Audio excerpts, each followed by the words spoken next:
apologize for keeping people waiting, and I tend to speak more briefly than I usually speak on my 1 minute, but not because of the importance of this subject, not because of the deep feelings that I have that this is the right thing to do.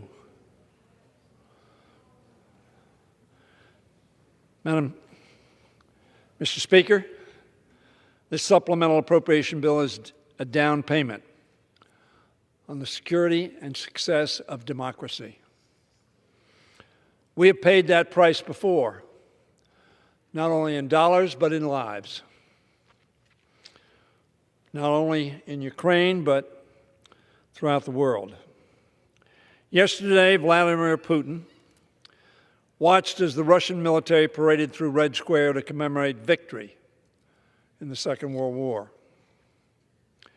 Instead of honoring, however, those who defeated fascism, Putin repeated his lies about the purpose of his criminal and unprovoked war against Ukraine. Putin, like Hitler and Stalin before him, has denigrated the law, humanitarian principles, morals, and any kind of status in the world. We know why Putin invaded Ukraine. Not to free its people. They were free. They are free. Not to protect Russian speakers. They were protected with all the rights and security of free citizens in a nation of laws. In fact, I suggested that the UN send observers into eastern Ukraine to protect Russian speakers. Russia was not only under no threat from the Ukraine, but not from any NATO nation either. No, the plain truth is that Vladimir Putin ordered the invasion of Ukraine because he wanted to consolidate and expand his own power and his control over Russia. In sum, he wants to recreate the Russian Empire, a tyranny, a ruling over people by force, not by choice. After the defeat of fascism in the Second World War, the United States and our allies built a global order based on human rights and the rule of law. In Ukraine, Putin sought to forge a new international order with help from China, one in which might makes right and strong men make rules. In such a view, individual freedoms must yield to the benefit of the leader and his cronies or the greatness of the state or ruling party. Putin believed that a quick victory in Ukraine would show his might and strengthen his rule, and deter America and our allies from standing up to future acts of Russian aggression. We have all been surprised and heartened and admiring and awed by the courage and determination of the Ukrainian people and their leader. In their valiant fight, they have written a new chapter in the history of their nation and in the story of humankind's struggle for a free world. Our own nation. Give me liberty or give me death. The first stage of the war in Ukraine was a victory for freedom and the Ukrainian people.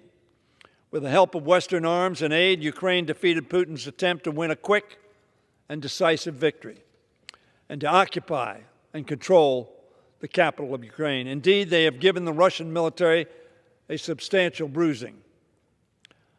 But this war, as we know, is far from over.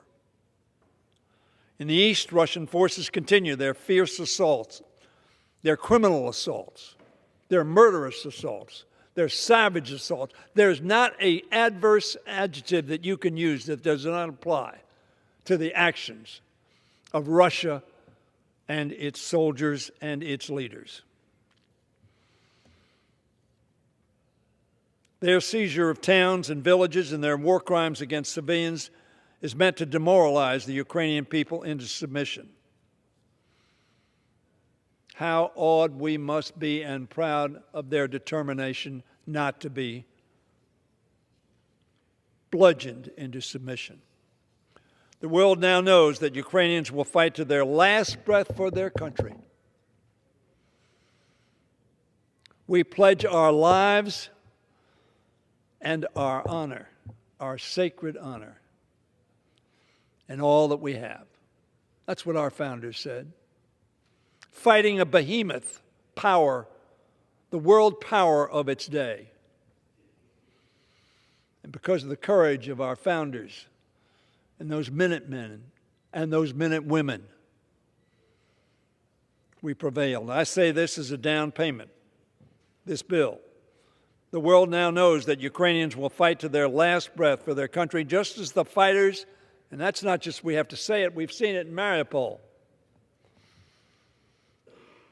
This is a down payment, this bill, for the success and security of democracy, not just of Ukrainian democracy or Ukrainian freedom, but for the freedom of the global community. As I have said in recent weeks, America and our allies must ensure that Putin suffers a strategic loss from this invasion. If he does not, every two-bit dictator in the world will take the lesson that we can do the same. President Biden understands this, which is why he requested this funding to provide Ukraine with the type of arms it needs to shift from defensive to offensive operations. The Battle of Kiev has, at least for now, been won. But this war will turn on the Battle of the Donbass and the Battle of the Black Sea coast. I urge every one of my colleagues, do not be dissuaded tonight by politics. Do not be diverted from our support of democracy, which 435 of us support, or freedom or liberty, about which all of us talk all the time. Talk is cheap.